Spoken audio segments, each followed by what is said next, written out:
dhibee depression yookaan gaddabbuu hamaa qabda laata? Sagalan armaan gadii keessaa 5 qabda taanaan dhibee gaddabbuu hamaa yookaan major depressive disorder qabaachuu malta na hordofi. 1. Sababa gahaa malee miira gadduu yookaan gammachuu dhabuu hamaa dhuma hin qabne keessa taata. 2. Wantoota dur jaallattu jibbuu yookaan gootees mi'aa yookaan gammachuu irraa argachuu dhabda. 3. Hirribni kee ni jeeqama. Hirribni kee ni ciccita yookaan hirriba sitti guddisa. 4.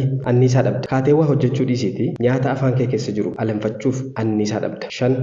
Gaabbii garmalee ta'etu si weerara. Dogoggora xiqqoo yeroo darbe hojjette fuutee isaan mataa of naannessite. Gaafa baay'ee ammaatu immoo rakkoodhuma addunyaa kanaatiif iyyuu itti gaafatamaaf godha. 6ffaan haalli soorata keetii ni jeeqama. Gara tokkoon garmalee soorachuu keetiin ulfaatinni kee dabala yookaan immoo soorachuu dhabuu keetiin ulfaatinni kee hir'ata. 7ffaan yaaduu dadhabda xiyyeeffannoo hin qabaattu. Sababa kanaan waan naannoo keetti ta'aa jiru qalbiin hin hordoftu hin yaadattus. 8ffaan waa'ee du'aa si yaachisa. Deddeebitee du'a hawwitaa of ajjeessuuf mala barbaadda. 9ffaan meeshaalee kee haalaan fayyadamuu dadhabda. Dubbiin kee tarkaanfiin deemsa keetii harkifataa ta'a. Egaa mallattooleen armaan olii dhibee gaddabbuu yookaan dhibee depression agarsiisuudhaaf ulaagaalee lamman armaan gadi guutuu qabu. Tokkoffaa saglan keessaa 5 isaanii al tokkotti yeroo torban lamaaf walitti aansaan sirra jiraachuu qabu.